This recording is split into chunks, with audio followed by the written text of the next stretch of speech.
du chef de la série originelle interprété par Ricky Gervais. Et ça, c'est super. Écoute Ludo, je veux pas que tu me parles de cette série. Mais vraiment, hein, tu devrais la regarder car...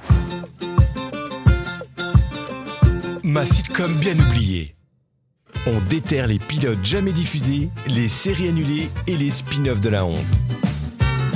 Suivez le quotidien d'un rigolo qui partage sa passion à son entourage. Ouais, mais on en a souvent rien à faire. Ma sitcom bien oubliée est la petite sœur de Ma sitcom bien aimée. Toujours présentée par Ludovic Moctari et co-animée par un invité qui s'ignore.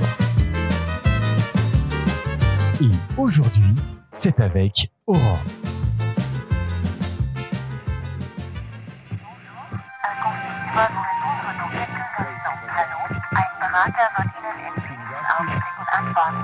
Flamopec, bonjour, Aurore à votre écoute, en quoi puis-je vous aider? Ah, Aurore, tu tombes bien. Tu es la personne à qui je voulais parler. Non mais Ludo, la Noël arrive dans 10 jours, j'ai pas le temps, c'est la folie au bureau. Mais t'inquiète, on va pas parler burger. C'est bon, t'as fini? Non, mais tu sais, c'est parce que au bureau, c'est là où tu travailles et c'est aussi une chaîne qui fait des burgers. Ah ouais, bah t'as dû en faire rire du monde toi en 60, hein. En fait, je t'appelle car j'ai repensé à notre émission sur la version anglaise de The Office. Non, Ludo, je t'arrête tout de suite. Carole m'a appelé, je sais que tu veux nous faire découvrir des sitcoms oubliés, mais je n'ai pas envie que tu me parles de la version française de The Office, le bureau. Bah pourquoi? Il faut absolument que je te parle de cette série. Non, Ludo, tu ne me parles pas de cette série, j'ai envie de passer un bon Noël sans avoir à me crever les yeux. Bon, et tu exagères car j'ai maté la première... Ludo, si tu insistes, je te mets en attente. Mais Aurore, je trouve qu'on a critiqué cette série à tort. Alors, je reconnais qu'elle n'a pas le niveau de la série originelle, mais elle a quand même des qualités. Son seul défaut, et peut-être que c'est d'avoir voulu copier l'original en reprenant les scripts anglais. Punaise, mais t'as pas raccroché? Ah, mais t'écoutais pas? Non, mais c'est bête, hein, parce que j'allais justement te parler d'un des atouts de la série, François Berléand.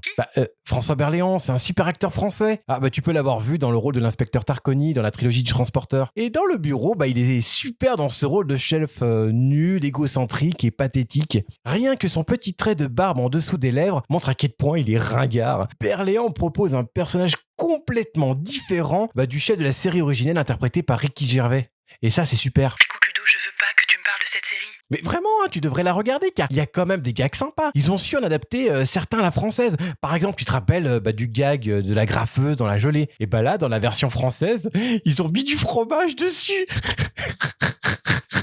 C'est pas super drôle? T'es censé me convaincre? Non, mais ce que je veux dire, c'est qu'ils ont gardé l'essence de la série originelle et ont su adapter certains gags, mais ce qu'il manque, c'est qu'ils se l'approprient comme l'ont fait les Américains. Encore une fois, c'est censé me convaincre? Non mais Aurore, n'est-ce pas à Noël qu'on est censé donner un petit peu de joie et de bonheur? Je ne te parle pas de la série de l'année, mais de donner une chance à une série injustement oubliée. Alors oui, elle n'est pas parfaite. Oui, il y a plusieurs erreurs de casting. Oui, j'aurais préféré revoir cette série dans un format à la caméra café. Mais t'aurais préféré quoi? Que je te parle de la version allemande de The Office, c'est ça? C'est Noël, bon sang. Quel genre d'ami je serais si je faisais ça? Ludo, Oui? joyeux Noël.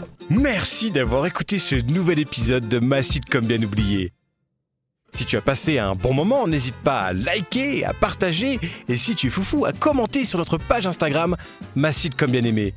En attendant, je te dis à dans 15 jours, je te claque une bise. Salut!